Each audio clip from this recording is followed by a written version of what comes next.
banpres untuk usaha mikro yang nanti akan juga diagendakan. Besarannya 600.000 per penerima, ini sama dengan PKL WT dan sasarannya 12 jutaan. Keluhan masyarakat akibat kenaikan yang luar biasa dari berbagai harga-harga komoditas direspon pemerintah.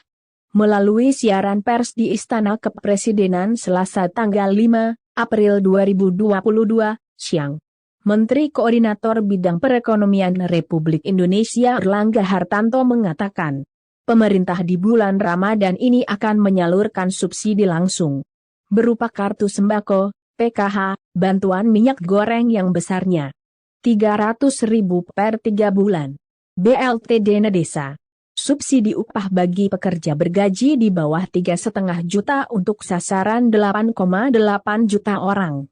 Usulan bamperan 12 juta PKL. Langkah-langkah pemerintah dikatakan Erlangga sebagai bentuk perlindungan sosial akibat situasi geopolitik di Rusia dan Ukraina yang bertransmisi ke Indonesia. Di satu sisi kenaikan yang luar biasa dari harga-harga komoditas ini telah memberikan APBN penerimaan negara yang akan naik. Keluhan masyarakat. Assalamualaikum warahmatullahi wabarakatuh. Salam sejahtera buat kita semua. Yang kami hormati Bu Menteri Keuangan, teman-teman media cetak dan elektronik. Pertama tadi dari rapat, Bapak Presiden memberikan arahan untuk selalu memonitor dan mengikuti secara harian kenaikan berbagai komoditas, utamanya pangan maupun energi, sebagai akibat daripada geopolitik di Rusia dan Ukraina yang transmisi ke Indonesianya dalam bentuk harga, kenaikan harga komoditas, dan juga kenaikan inflasi.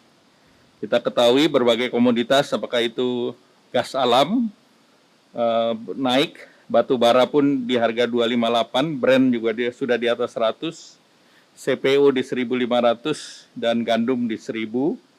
Dan kita ketahui bahwa Rusia adalah produsen gandum dan minyak nabati yang besar, sehingga berbagai harga, food price dari FAO juga meningkat secara global di angka di atas indeks 140, dan komoditas vegetable oil juga sudah meningkat indeksnya lebih dari 200.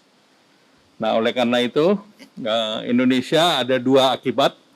Satu terkait dengan penerimaan ekspor, tentu akan ada kenaikan, tetapi juga ada transmisi di dalam negeri yang tidak bisa seluruhnya ditransmisikan ke masyarakat.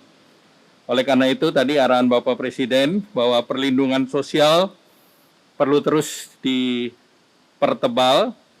Jadi pemerintah memberikan subsidi langsung yang kemarin terkait dengan kartu sembako 18,8 plus PKH tambahan 2 juta yang ditambahkan juga untuk bantuan minyak goreng yang besarnya 300.000 untuk 3 bulan atau 100.000 per bulan diberikan dalam 3 bulan, dan diharapkan dalam bulan Ramadan ini bisa diberikan. Kemudian juga program BLT Dana Desa untuk terus dilanjutkan. Dan ada program baru yang diarahkan Bapak Presiden, yaitu bantuan subsidi upah untuk gaji yang di bawah 3,5 juta, besarnya 1 juta per penerima dan sasarannya 8,8 juta pekerja, dan kebutuhan anggaran 8,8 triliun. Dan tadi juga ada usulan dari banpres untuk usaha mikro yang nanti akan juga diagendakan. Besarannya 600.000 per penerima, ini sama dengan PKL WT, dan sasarannya 12 jutaan. Nah, kemudian Bapak Presiden juga meminta perhatian untuk kenaikan harga pupuk, karena pupuk juga naik dan dilihat dari penggunaan dalam negeri, ada yang subsidi dan non-subsidi. Nah, tentu akan ada pembatasan terkait dengan komoditas, prioritasnya adalah padi, jagung kedelai, bawang merah, cabai, tebu, rakyat, dan kakao. Kemudian tentu pupuk yang disubsidi juga mulai dibatasi, urea dan NPK. Kita ketahui urea sekarang harganya mendekati $1.000, dan potas dan KCL Indonesia import, dan salah satunya kan importnya juga dari Ukraine. Nah, oleh karena itu Bapak Presiden mewanti-wanti agar subsidi pupuk nanti tepat sasaran, para petani bisa menerima pupuk, sehingga tentunya harga pupuk tidak membuat kelangkaan pupuk, dan tentunya pada akhirnya tidak mendorong ketersediaan pangan yang aman. Mungkin itu yang ingin saya sampaikan. Bu Menteri, ada yang ingin ditambahkan? Silakan. Terima kasih. Dari tadi disampaikan oleh Pak Menko, tentu kita dari Kementerian Keuangan akan menyiapkan dari sisi APBN-nya, karena seperti tadi yang disampaikan, kenaikan yang luar biasa dari harga-harga komoditas telah memberikan di satu sisi, dari sisi APBN, penerimaan negara yang akan naik dari sisi komoditas tersebut, entah itu dari minyak, gas, batu bara, dan juga nikel CPO, itu memberikan daya tambah dari sisi penerimaan negara. Namun di sisi lain masyarakat juga akan merasakan rambatan dari inflasi global tersebut, yang kemudian perlu untuk diputuskan langkah-langkah untuk menjaga. Kalau dulu tantangan dan ancaman bagi masyarakat adalah pandemi, sekarang tantangan dan ancaman bagi masyarakat adalah kenaikan dari barang-barang tersebut.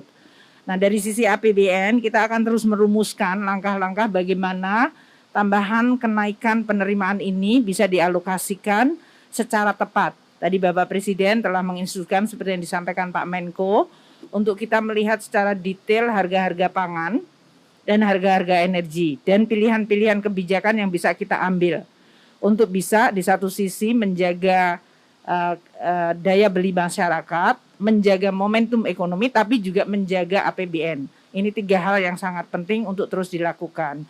Presiden juga minta supaya para menteri yang melakukan program-program untuk pemulihan ekonomi, kita masih ada 455 triliun ya Bapak ya, untuk program pemulihan ekonomi di dalam rangka PCPN ini, akan kemudian difokuskan kepada program-program seperti labor intensif atau program untuk meningkatkan ketahanan dan penciptaan kesempatan kerja, terutama untuk Kementerian PUPR, kemudian kementerian-kementerian lain.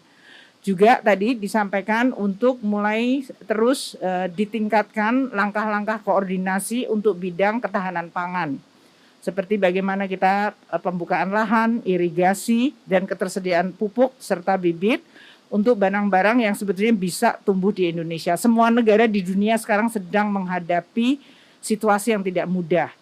Oleh karena itu, ketahanan pangan dan ketahanan energi menjadi salah satu hal yang harus ditingkatkan. Dan tadi Bapak Presiden instruksi adalah untuk pangan ini kan siklusnya biasanya untuk padi, jagung, kedelai itu tidak lebih dari 3 bulan. Jadi seharusnya bisa direspons secara lebih cepat oleh kementerian terkait bekerja sama dengan pemerintah daerah.